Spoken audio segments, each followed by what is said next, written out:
आप लोग बता सकते हो मुझे, अगर कुछ भी प्रॉब्लम है, समझ में नहीं आ रहा कुछ, या फिर कुछ भी ऐसा है, तो आप लोग मुझे बता सकते हो बिना किसी हेजिटेशन के।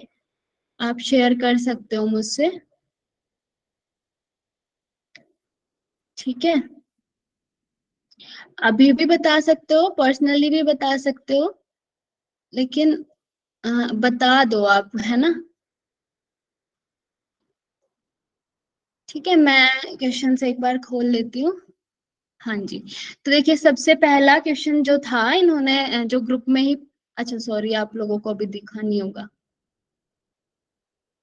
स्क्रीन शेयर करके दिखाती हूँ।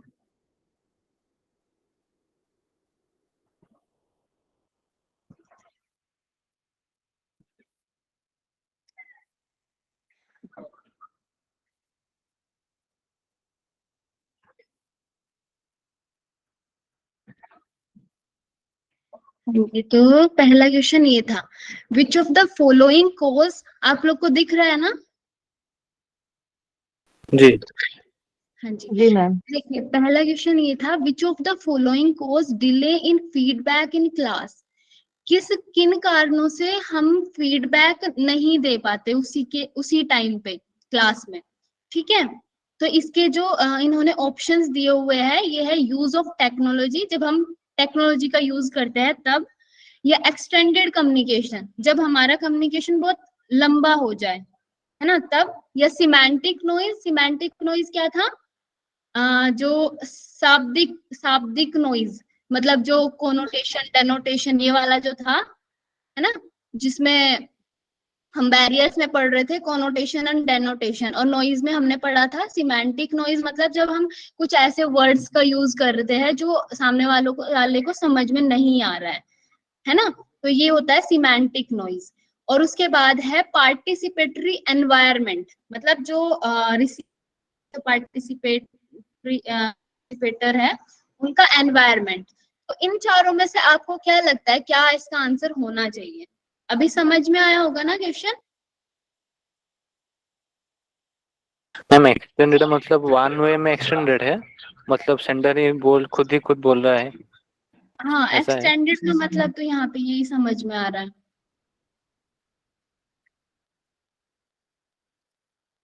हेलो। हाँ जी, सेमेंटिक आप। होगा क्या मैम? हम्म। आप अपने आंसर्स करो। सेमेंटिक नॉइस होगा क्या? सिमेंटिक नॉइज, हाँ, और बताओ। एक्सटेंडेड कम्युनिकेशन भी हो सकता है। हम्म। और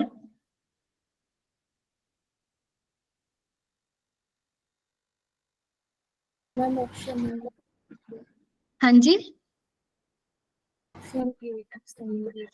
मैम ये भी तो हो सकता है यूज ऑफ टेक्नोलॉजी, क्योंकि उसकी वजह से भी डिले हो सकता है।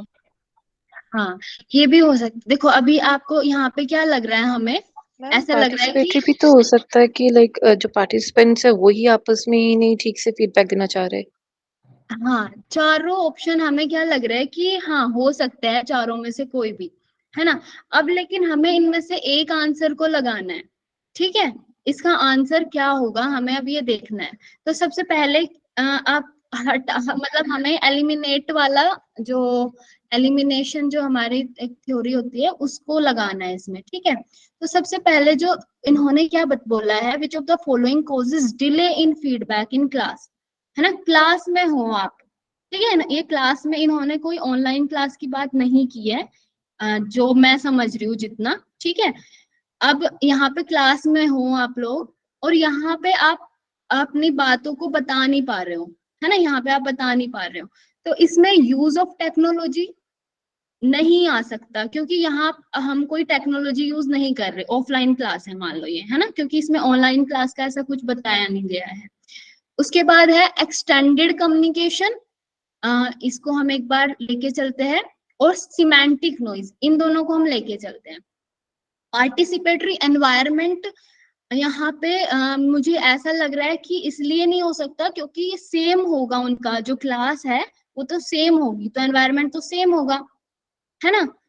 तो ये दोनों को अगर मैं एलिमिनेट करूं, अब यहाँ पे ये दो बचते हैं, ठीक है, तो एक है एक्सटेंडेड कम्युनिकेशन और दूसरा है सिमेंटिक नॉइज। ठीक है, तो अब यहाँ पे इन दोनों में से हमें देखना है कि ज्यादा क्या लगेगा, ज्यादा किस में आपके आंसर्स जाएंगे।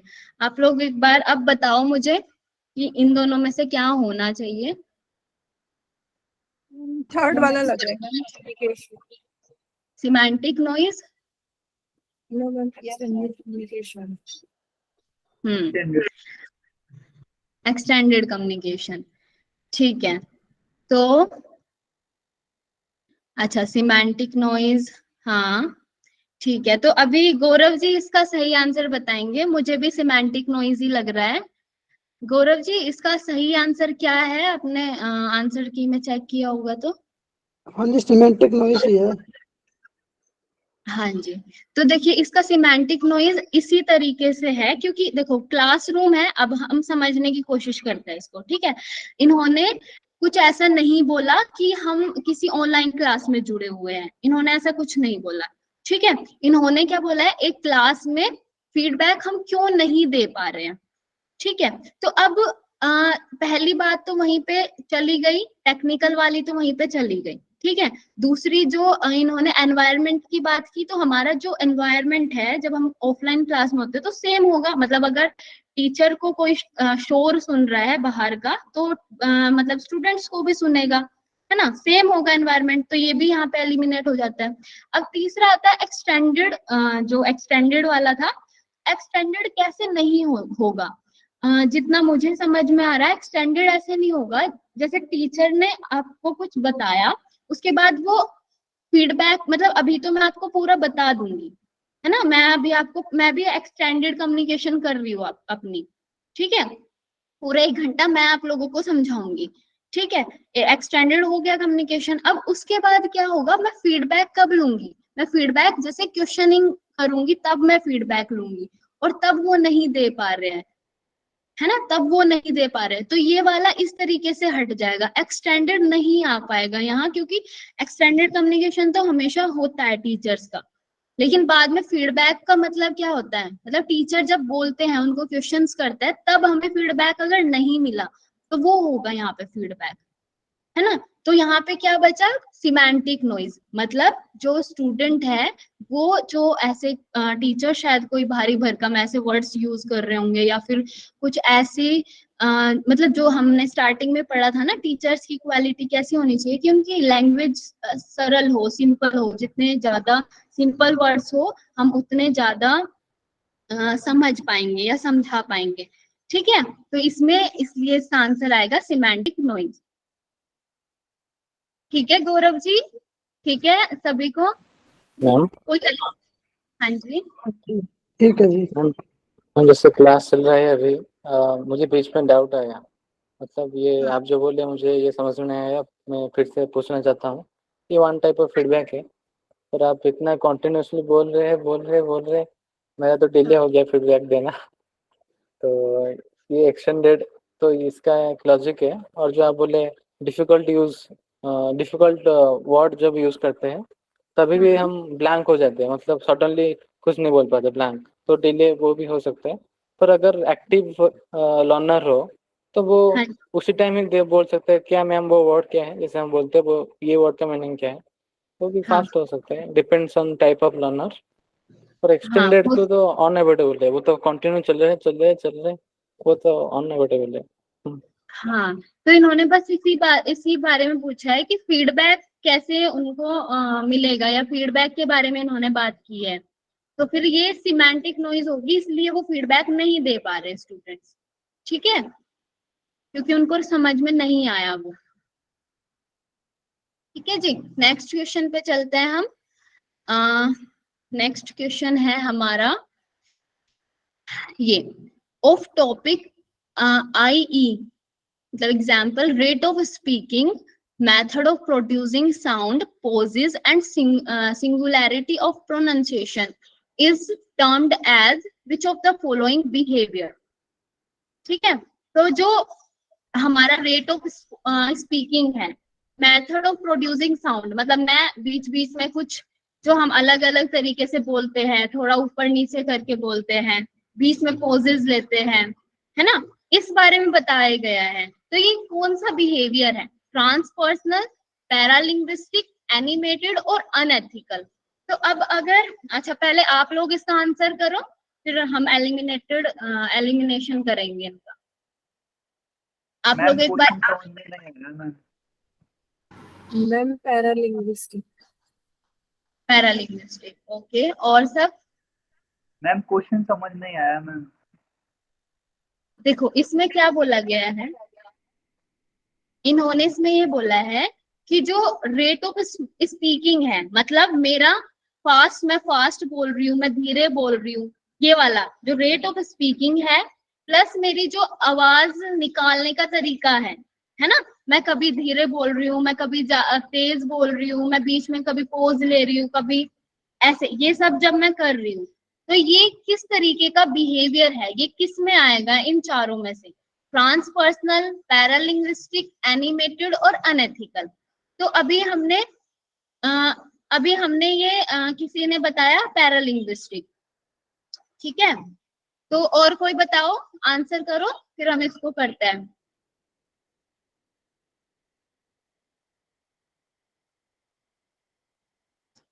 आप लोग आंसर कर रहे हो क्या?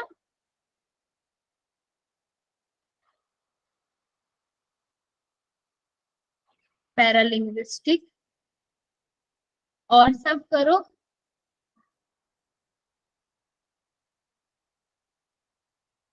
फिर हम इसको करते हैं क्लैरिफाई।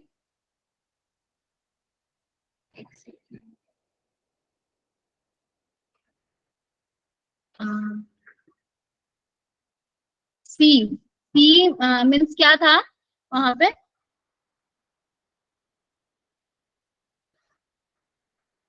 पैरालिंग्विस्टिक।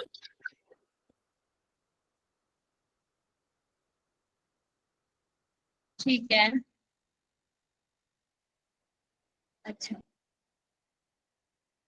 देखिए अब इसका हम एक बार देखते हैं, ट्रांसपर्सनल का मतलब क्या होता है?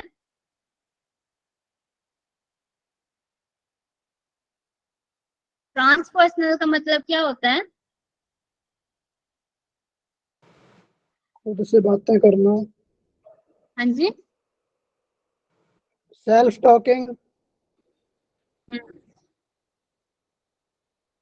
अच्छा तो देखो यहीं से क्लियर है, अनएथिकल का तो यहाँ पे कोई मतलब ही नहीं आता। अनएथिकल यहाँ पे कैसे हो सकता है?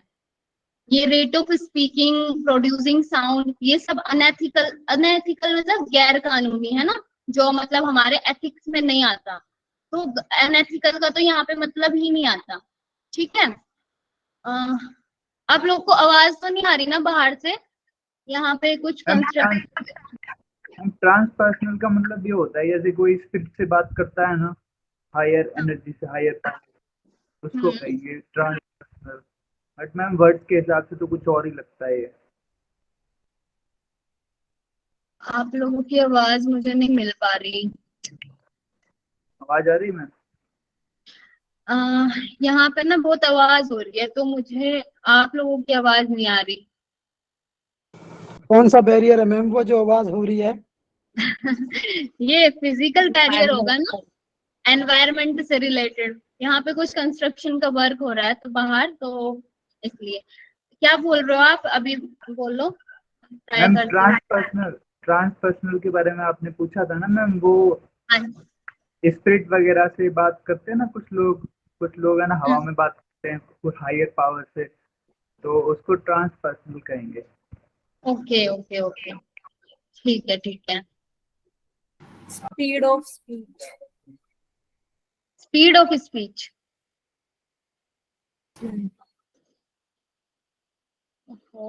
मुझे बहुत प्रॉब्लम हो रही है सुनने में। अच्छा आप लोग लिख सकते हो please?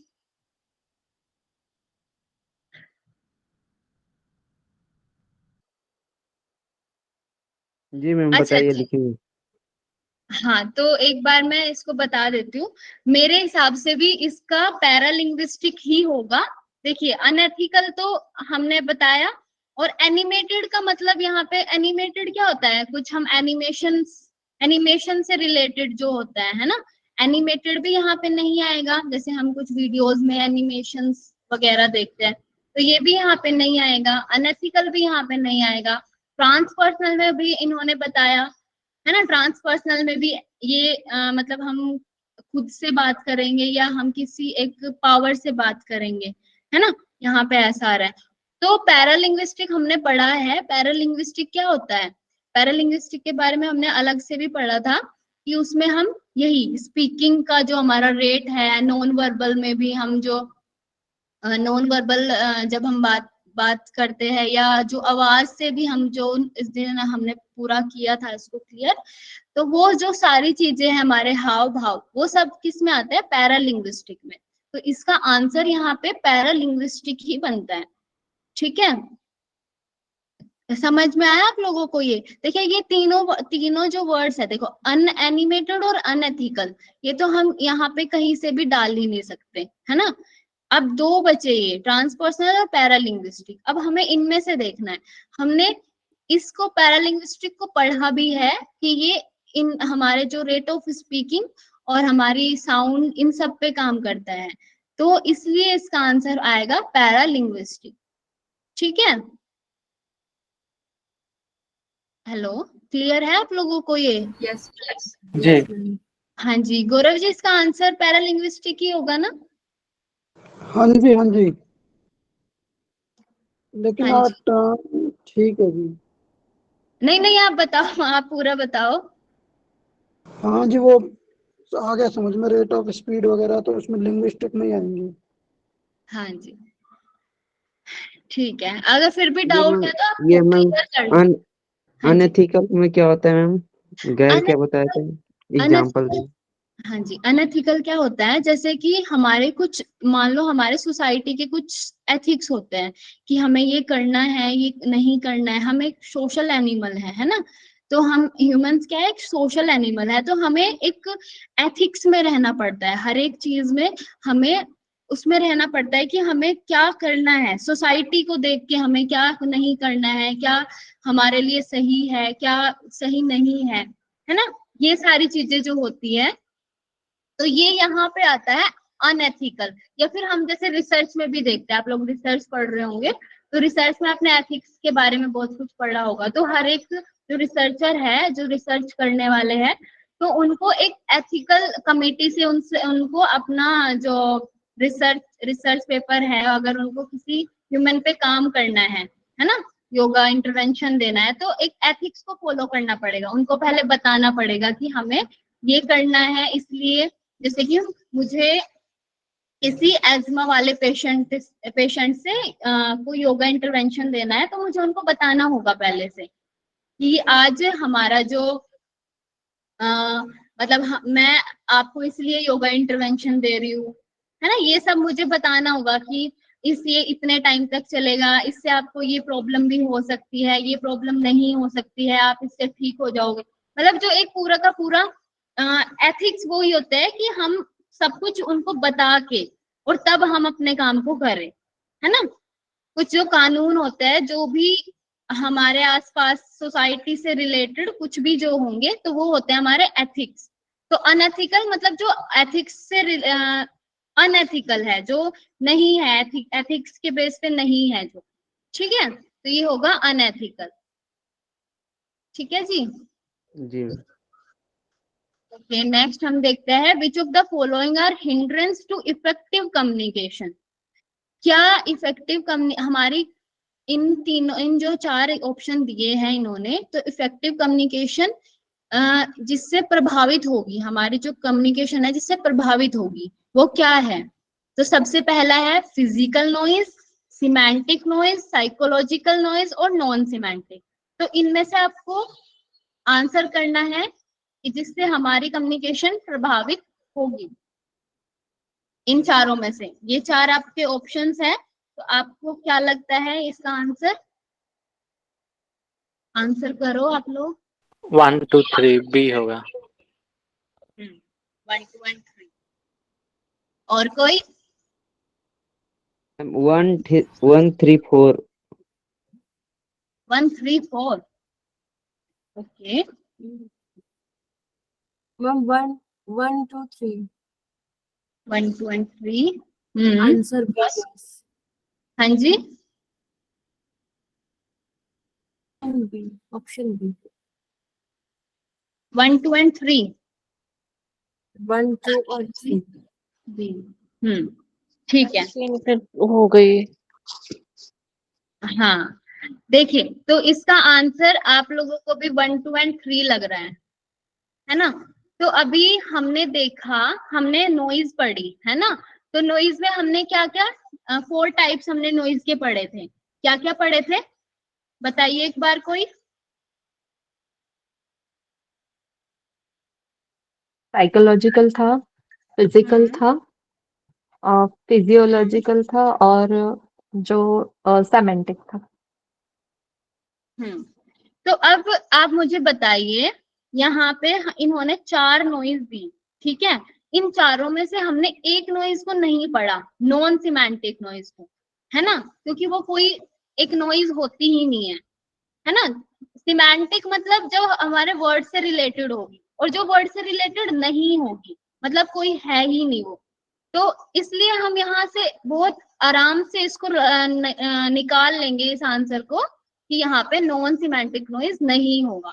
1, 2 and 3 is right option. ठीक है, B is right option. 1, 2 and 3 physical noise, semantic noise और साइकोलॉजिकल नॉइज। ठीक है, इन सब नॉइज की वजह से क्या होगा, हमारी कम्युनिकेशन प्रभावित होगी। ठीक है,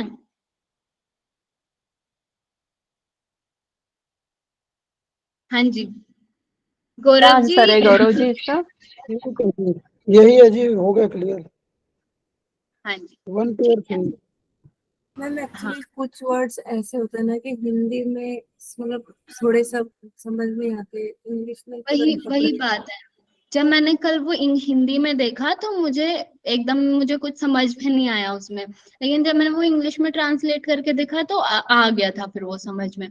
तो थोड़ी सी ये जो हमारा पेपर 1 है ना, आप अगर उसको इंग्लिश में लगाओगे तो वो ज्यादा अच्छा होगा आप लोगों के लिए, क्योंकि हिंदी के वही वाली मैम बात लेकिन उसमें गैर शाब्दिक ही लिखा था तो वो समझ आ रहा था कि शाब्दिक ना होके गैर शाब्दिक हाँ था, जी, तो वो वही हुआ कि नॉइस ही नहीं है। हाँ ठीक है, लेकिन कुछ कुछ क्वेश्चंस ऐसे होते हैं कि हमें नहीं आते समझ में, है ना। तो मैं इसलिए आप लोगों को बोल रही हूँ कि थोड़ा सा ज्यादा ट्राई करो कि आप इंग्लिश वाले से पढ़ो इसको। बताया था साई संध्या जी ने कल भी चैट में मुझे, गैर शाब्दिक is not the part of communication noise. हाँ, गौरव जी, आपके पास ये क्वेश्चंस पेपर कहाँ से आते हैं? मतलब कोई बुक है क्या? यूजीसी की वेबसाइट पे हैं जी, प्रीवियस पेपर पढ़े हैं वहां पे। गौरव जी बहुत देखते हैं क्वेश्चंस। गौरव जी बहुत अच्छी बात है, आप ऐसे क्वेश्चंस लेके आया करो, हमारे डाउट्स भी क्लियर होंगे। और देखो आप लोगों का नॉइज तो क्लियर हो ही गया होगा बहुत अच्छे से, है ना। और अभी कुछ 2-4 दिनों में हम भी क्वेश्चंस करेंगे तो और ज्यादा क्लियर हो जाएगा। चलिए ठीक है, नेक्स्ट करें हम स्टार्ट। क्वेश्चंस है मैम। हाँ जी, एक और मौखिक क्वेश्चन था जी, नॉइज से ही ऐसे ही पूछ लेता हूँ मैं कि हाँ, एक पिताजी हैं किसी बेटी के, वो जॉब पे जाते हैं और आते हैं, लेकिन वो मिल नहीं पाते काम की वजह से, क्योंकि जब वो शाम को आते हैं तो वो सो जाती हैं और जब वो सुबह जाते हैं तो उनकी बेटी जग नहीं पाती। तो ये कौन से शोर का उदाहरण है? ये कौन से शोर का उदाहरण है? अच्छा, फिजिकल फिजिकल, साइकोलॉजिकल, फिजियोलॉजिकल और सिमेंटिक। हाँ, फिजिकल यहाँ फिजिकल है, फिजिकल आना चाहिए क्योंकि उसमें स्लीप वगैरह का फिजिकल था ना, आएगा। थकान, बॉडी थकान वगैरह नॉल उसमें था। हाँ टाइम बिल्कुल, प्लेस भी है ना, फिजिकल में आएगा। Time time time physical variable, हाँ बिल्कुल इसका फिजिकल ही आएगा। क्योंकि ठीक वो है, मतलब टाइम भी उसमें है नहीं और उनके पास, और वो मिल भी हाँ नहीं पा रहा हाँ, और उनका वही कि थकान की जैसे है। हाँ, मतलब वो हो जाती है, वो जाग नहीं पाती है ना। तो वही यहाँ पे वही आएगा कि उनको थकान की वजह से वो सब। ठीक है, ठीक है गौरव जी, सही आंसर है क्या ये? हाँ जी शायद, इसका मुझे कंफर्म नहीं था। अच्छा जी ठीक है, कोई नहीं। गौरव जी कौन सी वेबसाइट थी प्लीज एक बार बता सकते हैं आप कहाँ से लेके आते क्वेश्चंस जो आपने बताया अभी? हाँ मैसेज दे दो ना एक हम लोग को भी। क्या समझ नहीं आया। ग्रुप में लिंक सेंड करूंगा मैं। अच्छा अच्छा ठीक है हाँ थैंक हाँ यू। एक्चुअली मैं फर्स्ट पेपर का मेरे पास बुक नहीं है तो बड़ा इश्यूज हो जाते हैं जो मतलब क्वेश्चन ही नहीं कर पा रहा है। हाँ जी, कोई नहीं, हम कराएंगे अभी सारे, तो हो जाएंगे, ठीक है। और गौरव जी आप ऐसे क्वेश्चंस लाते रहो और ज्यादा अच्छा रहेगा। लाइव में जब हो जाता है तो ज्यादा बेटर होता है वो, है ना। हाँ मैं टॉपिक से रिलेटेड ही पूछ लेता हूँ ताकि जल्दी सॉल्व हो जाए सब कुछ। नहीं नहीं सर बहुत अच्छा है आप ऐसा ही क्वेश्चन किया कीजिए। हाँ जी, चलिए ठीक है, हम नेक्स्ट पढ़े। हमने कल क्या क्या पढ़ा था, प्रिंसिपल्स। हम कल कुछ क्लासरूम कम्युनिकेशन के प्रिंसिपल्स पढ़े थे, ठीक है। तो इसमें क्या क्या थे, जो principles for teachers, principles for message design. अच्छा, 5 लोग जो इसमें थे, हमने स्टार्टिंग में ही पढ़ा था 5 major factors of classroom effective classroom communication. वो क्या क्या थे 5 major factors? Then formulation of message according encoding। आप थोड़े से अलग जा रहे हो, और कोई बताओ।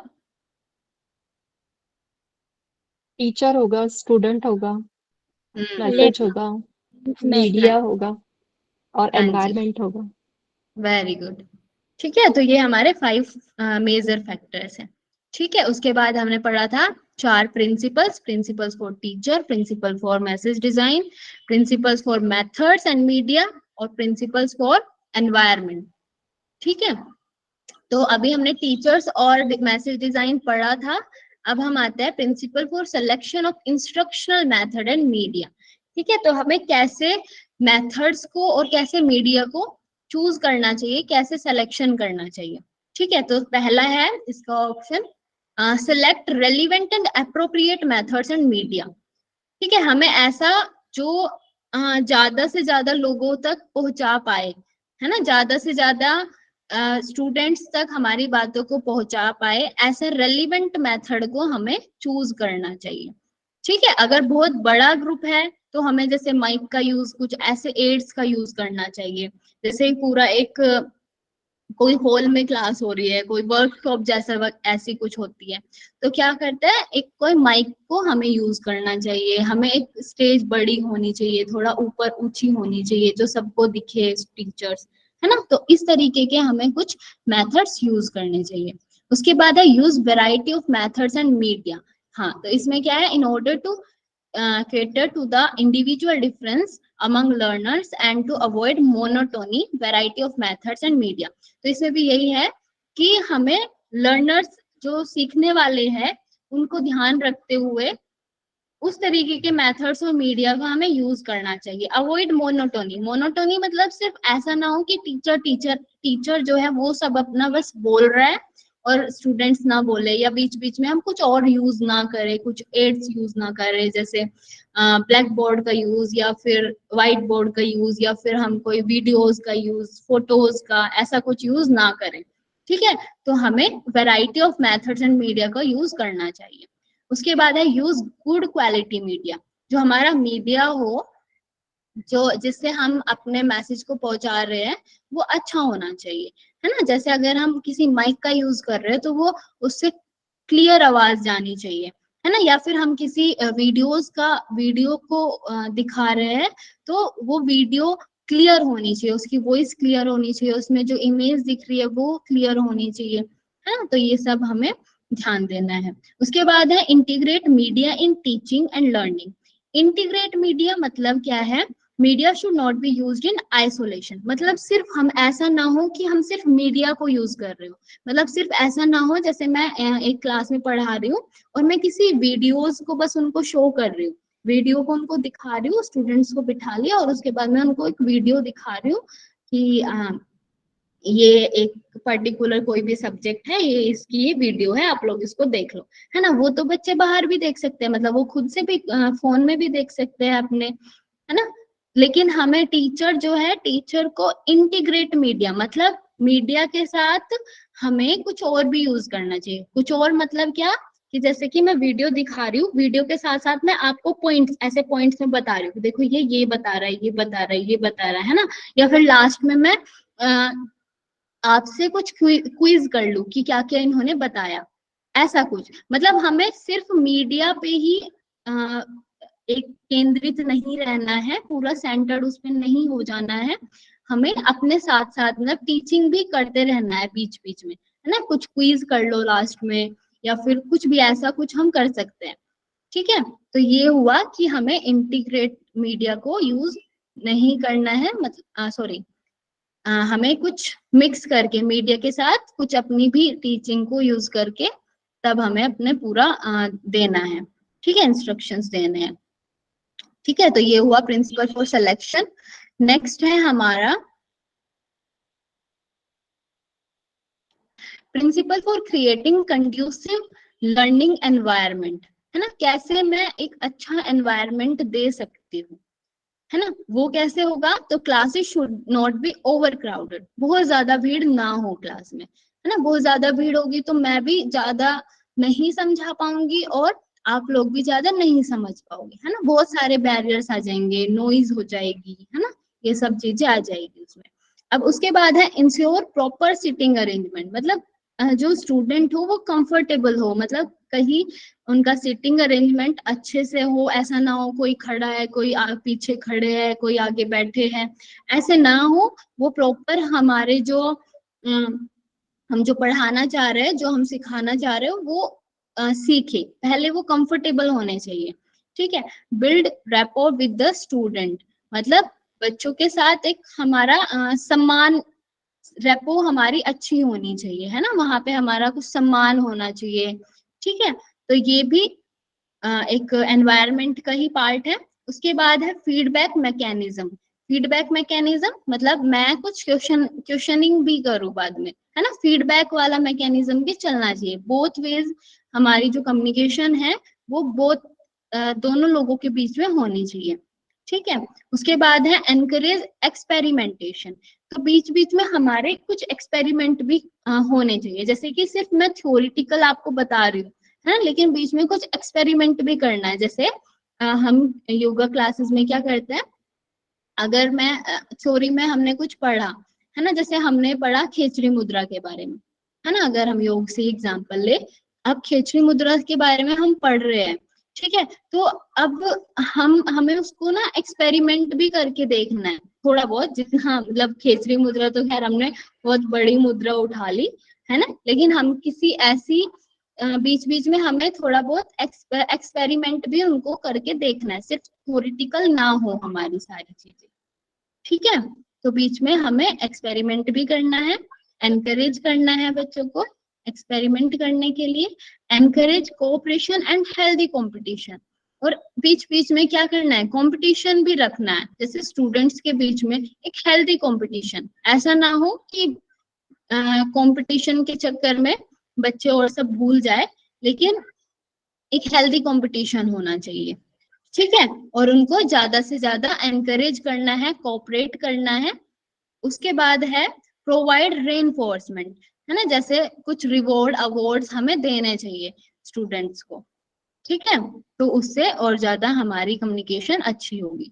उसके बाद है प्रोवाइड नॉन थ्रेटनिंग एनवायरनमेंट, और हमें कैसा एक नॉन थ्रेटनिंग एनवायरनमेंट, मतलब टीचर को स्टूडेंट के साथ इतना तो फैमिलियर होना चाहिए कि वो जो स्टूडेंट है वो डरे ना टीचर से, है ना, बहुत ज्यादा डरे ना। हाँ, बस उतना हो कि वो उनकी बातों को समझे, लेकिन अपनी बातों को शेयर ना कर पाए, ऐसा नहीं होना चाहिए। टीचर और स्टूडेंट के बीच का रिलेशन ऐसा नहीं होना चाहिए कि टीचर को वो अपनी बातों को शेयर ना कर पाए, अगर वो कुछ समझ नहीं पा रहे हैं वो बता ना पाए टीचर को।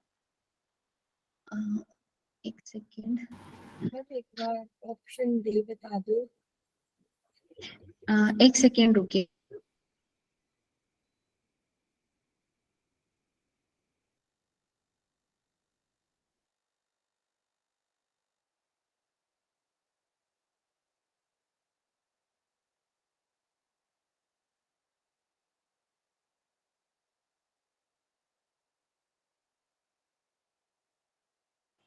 मैम स्क्रीन स्टॉप हो गया है। तो मैम की एक्चुअली कॉल आई तो मैंने ऑडियो वीडियो ऑफ की। तब तक एक क्वेश्चन भेजा मैंने चैट में। सॉरी मेरी एक वो, हेलो, जी मैम हाँ जी, आ आप रहा है। हाँ जी, मेरी एक कॉल आ गई थी तो इसलिए। हाँ जी, आप क्या बोल रहे हो? मैम बिल्डिंग मैम कुछ कंटिन्यू नहीं करो मैम। आप। स्टूडेंट्स वाला जो पॉइंट है एक बार रिवाइज करवा दूं। नेहा जी, आप क्या बोल रहे हो? रुको, मैं वापस से ऑन करती हूँ, उसके बाद बताती हूँ आपको।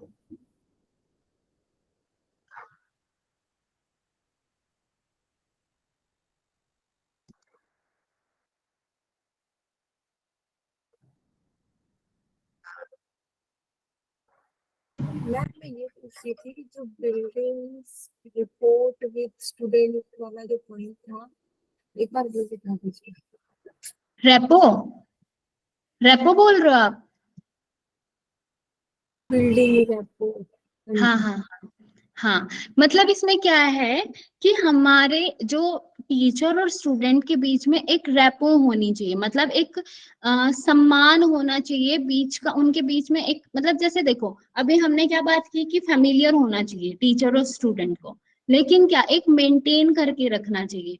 ऐसा भी ना हो कि जो टीचर है और स्टूडेंट है वो मतलब एक बहुत अलग अलग होता है ना, जैसे हम टीचर के साथ बहुत ज्यादा फ्रेंडली नहीं हो सकते। हम अगर जैसे अपने फ्रेंड के साथ बात करते हैं, अगर हम टीचर के साथ भी वैसे करेंगे तो कैसा लगेगा, है ना?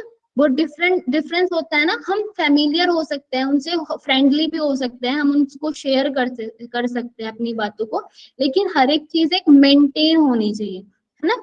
तो वही है, build rapport with the student. ठीक है, हमारे बीच में अच्छा रिलेशन होना चाहिए, बट एक सम्मान भी होना चाहिए टीचर स्टूडेंट के जैसा। ठीक है, जी थैंक यू मैम। हाँ जी। और कोई क्या बोल रहे थे? मैम लास्ट का 2 बता भी दीजिए, बोल रहे आवाज थे ही नहीं कि आई। उन्होंने क्वेश्चन और भेजा है। अच्छा, क्वेश्चन अभी लास्ट में देखते हैं। लास्ट के 2 बताने हैं। प्रोवाइड रेनफोर्समेंट, यही बोल रहे हो क्या? हाँ जी। यस। तो प्रोवाइड रेनफोर्समेंट क्या है कि हम, जैसे हमने कोई कंपटीशन कराया बच्चों में कि आज आपको 20 सूत्र याद करके आना है, जैसे अभी राहुल भैया ने क्या रखा है कि जो फर्स्ट चैप्टर के सूत्र सुनाएंगे उनको कोई गिफ्ट देंगे, है ना? ऐसा रखा है। तो आप लोगों में एक हेल्दी कंपटीशन होगा उससे। देखिए यहाँ से ये वाला भी हमारा पॉइंट क्लियर होता है और ये वाला भी हमारा पॉइंट क्लियर होता है, मतलब एक हेल्दी कंपटीशन होगा। आप सब लोग उसको पढ़ोगे, उसको आप लोग लर्न करोगे, आप सुनाने की कोशिश करोगे, ट्राई करोगे अपनी वीडियोस बनाने की, उन चैंट करते हुए, है ना? तो ये क्या हुआ, एक हेल्दी कंपटीशन हुआ, है ना?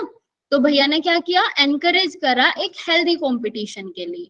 दूसरा प्रोवाइड रीइंफोर्समेंट, और दूसरा वो क्या दे रहे हैं, आप लोगों को कोई गिफ्ट दे रहे हैं, है ना?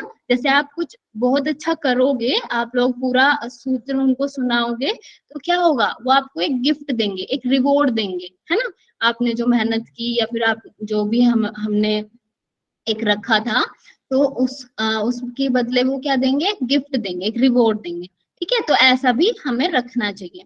उसके बाद है प्रोवाइड नॉन थ्रेटनिंग एनवायरनमेंट, मतलब ऐसा होना चाहिए, जैसे अभी हमने बात करी कि स्टूडेंट और टीचर के बीच ऐसा बिहेवियर उनका या उनका रिलेशनशिप ऐसा होना चाहिए कि वो हर एक चीज को शेयर कर सके। जैसे अभी क्या है कि आप लोग, जैसे मैं आप लोगों से पूछ रही हूँ कि आप लोग मुझे बता दो अगर आप लोगों को कोई प्रॉब्लम है किसी चीज को समझने में, या फिर मैं कुछ और अच्छा कर सकती हूँ, है ना? अगर आप मुझे बताओगे तो मैं और ज्यादा उसको इम्प्रूव करने की कोशिश करूंगी। अगर मुझे पता ही नहीं चलेगा तो मैं कैसे करूंगी, है ना? तो मतलब आपका और मेरा रिलेशन ऐसा होना चाहिए कि आप डरो ना क्लास में, है ना? कि डर के नहीं बता रहे, या फिर कि पता नहीं क्या हो जाएगा, है ना? ऐसा ना हो, हमारे रिलेशन ऐसा हो कि हम एक दूसरे को शेयर कर सके अपनी बातें।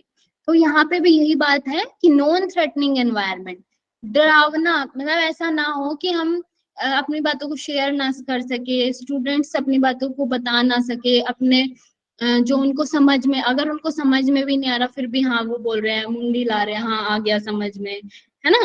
तो ये ऐसा नहीं होना चाहिए। ठीक है जी, क्लियर हुआ आप लोगों को ये? जी मैम। हेलो मैम हाँ थर्ड जी, पॉइंट भी एक बार बता दीजिए ना। Third point, build rapport with the students, यही बोल रहे हो? बिल्ड रैपो जी क्या मैम। है, देखो आप, हाँ जी, देखो समझने की कोशिश करो, बिल्ड रैपो क्या है। अब जैसे टीचर और स्टूडेंट के बीच में क्या है, एक रेपो, एक उन दोनों की एक वो होना चाहिए, क्या होना समाज चाहिए, सामंजस्य क्या? फ्रेंडली सामंजस्य होना रिलेशन चाहिए बोल दोनों के बीच में। फ्रेंडली एक रिलेशन बोल सामंजस्य फ्रेंडली रिलेशन भी हो और एक दूसरे का वो सम्मान भी करे, है ना। फ्रेंडली का मतलब ये ना हो जैसे हम दोस्तों के साथ रहते हैं, दोस्तों को हम क्या करते हैं, बात करते हैं उनसे, या मतलब कैसे हम बात करते हैं उनको, यार करके, मतलब हम कुछ भी उनको बोल देते हैं, सोचते नहीं है ना हम पहले बोलने से पहले। लेकिन टीचर के साथ हम थोड़ा सा फॉर्मली बोलते हैं, है ना, हम उनको सब बताते हैं, लेकिन जो वर्ड्स का जो हमारा सिलेक्शन है वो थोड़ा डिफरेंट होता है, एक सम्मान होता है, एक रिस्पेक्ट होती है बीच में, है ना।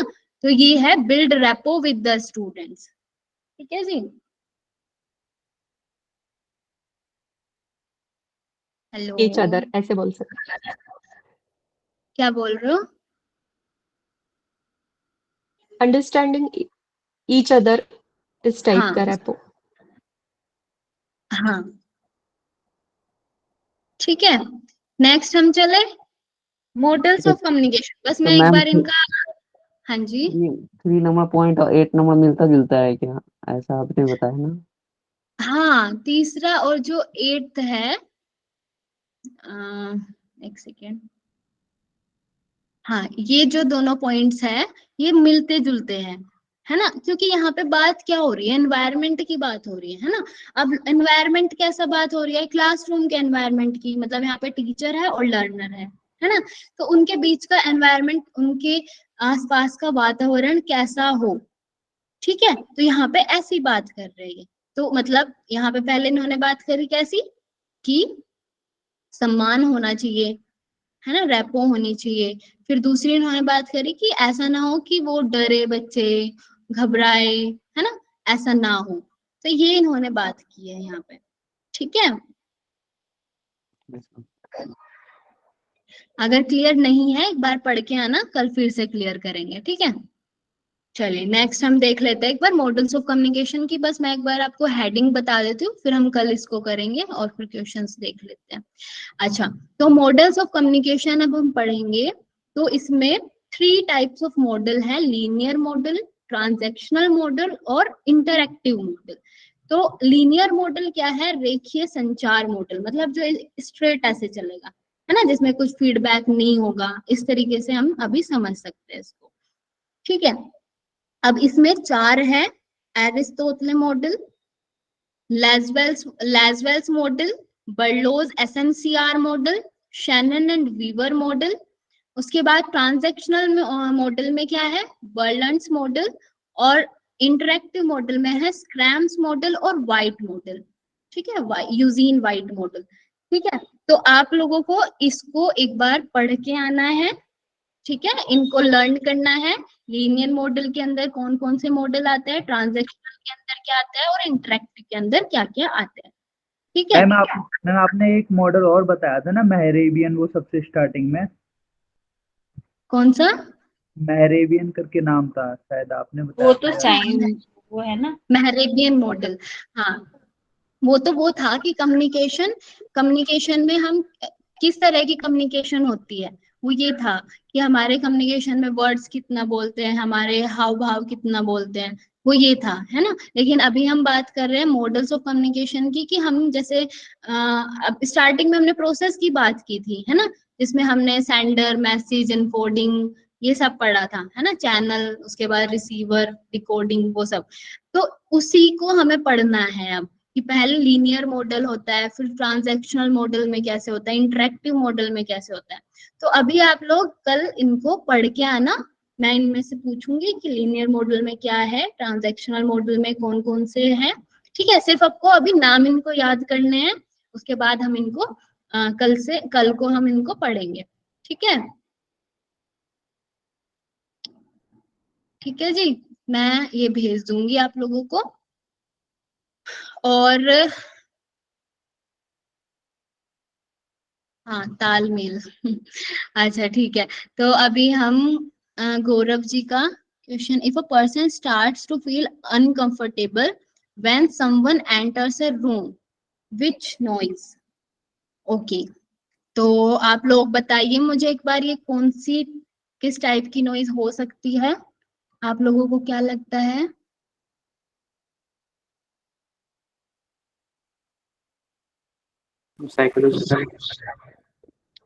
साइकोलॉजिकल, ठीक है, और कोई। फिजिकल भी हो सकता है ना Yes, मैम, ma'am, हम पढ़ रहे हैं psychological. कोई आ गए तो फिजिकल लग रहा है।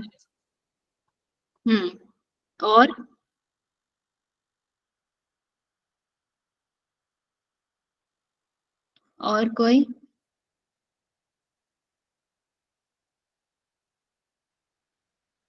चलिए मैं बता देती हूँ, तो यहाँ पे ये होगी। हाँ जी, हाँ जी। सेमेंटिक भी हो सकता है मैम, कि उन्होंने किस प्रकार शब्द बोले हमें समझ में अनकंफर्टेबल लग रहा है, ऐसा भी हो सकता है। अच्छा, देखिए अब मैं बताती हूँ। देखिए यहाँ पे सबसे पहले सिमेंटिक नॉइज की बात कर लेते हैं। सिमेंटिक यहाँ पे इन्होंने ऐसी कोई बात नहीं की है कि उन्होंने कुछ वर्ड्स बोले, इन्होंने सिर्फ बोला है, देखिए ध्यान से हमें पहले पढ़ना है क्वेश्चन को, ठीक है। If a person start to feel uncomfortable when someone enters a room, सिर्फ किसी के आने से, है ना, कोई हमारे रूम में आया, सिर्फ उससे अगर हमें अनकंफर्टेबल फील हो रहा है, तो वो क्या होगा, सिमेंटिक नॉइज नहीं हो सकता, क्योंकि कुछ वर्ड्स वहां पे आए ही नहीं है अभी। ठीक है पवन जी, अब बात आती है फिजिकल की। तो फिजिकल नॉइज क्या होती है, फिजिकल नॉइज क्या होती है, संध्या जी आप बताओ। जी मैम, समझ आ गया। वो फिजिकल जो होता है वो बाहर के एटमॉस्फेयर से आती होगी, जैसे एग्जांपल हमने देखा था बाहर का शोर ट्रैफिक वगैरह, और यहाँ तो हाँ, लग ही रहा है कि अभी हाँ, साइकोलॉजिकली होगा खुद ही डिस्टर्ब हो गए। हाँ, हाँ जी, तो यहाँ पे क्या आएगा, साइकोलॉजिकल आएगा, मतलब उनके Psychological. शायद हमारा, हाँ नहीं, हाँ जी, साइकोलॉजिकल। साइकोलॉजिकल कैसे आएगा, अब कि वो उसने मन में ही सोच लिया है कि इनके कोई व्यक्ति के या किसी पर्सन के आने से मेरा पढ़ाई डिस्टर्ब होगा, इसलिए वो साइकोलॉजिकल है। हाँ मतलब बिल्कुल, वो डिस्टर्ब मतलब कर भी नहीं रहा है तो भी उसे मन में वो आ गया है कि मुझे वो डिस्टर्ब करेगा, इसलिए वो हाँ, उठ के चला गया। हाँ जी, मैम बिल्कुल। ऐसा होता है ना मैम, जैसे मेडिटेशन कर रहे होते हैं, कोई अचानक से रूम में आ जाए, खट खट खड़ा हूँ पहन के वो तो फिजिकल हो गया, लेकिन फिर भी एक बिना आवाज के भी आता है ना, तो मैम देखा है कि वो एक है ना, हमें पता चल जाती है कि मानसिक तौर पे कि कोई आ गया है, वो अब डिस्टर्ब करेगा। पढ़ाई करते टाइम पे भी ऐसा ही होता है मोस्टली। हाँ, तो साइकोलॉजिकल देखो, ऐसे जैसे हम किसी के लिए कुछ हमारा परसेप्शन बना हुआ है, जैसे मान लो कोई पड़ोस वाली आंटी आ गई, ठीक है, और हमें पढ़ना है, या फिर हम कुछ कुछ काम कर रहे हैं, तो क्या होगा, एकदम हमारा जो परसेप्शन, मतलब हम सोचेंगे यार अब क्या करूं मैं, अब कैसे होगा है ना, तो ये साइकोलॉजिकल होगा ये। ठीक है, मैम हाँ जी। जैसे क्वेश्चन में है, कोई अगर एंटर करता है तो हमें अनकंफर्टेबल लगता है, तो हम्म, ये हम पढ़ाई कर रहे हैं, ये सब अजम्पशन नहीं ले सकते, क्योंकि क्वेश्चन में तो एग्जैक्ट लिखा है कोई आया रहा है तो हम हाँ, अनकंफर्टेबल फील हो रहा है, हाँ, तो ये ये तो मैंने डायरेक्टली। एग्जाम्पल के लिए समझाया। एग्जाम्पल है, जैसे क्वेश्चंस भी करे कोई, मतलब शाय नेचर के होते हैं, किसी के हाँ, आने से वो बहुत ज्यादा अनकंफर्टेबल हो जाते हैं कि ये मेरे से कोई क्वेश्चन ना कर ले या मुझसे कोई बात ना कर ले, ये भी हो हाँ, सकता है ना। हाँ जी, बिल्कुल ये भी हो सकता है। जैसे मैं आप लोग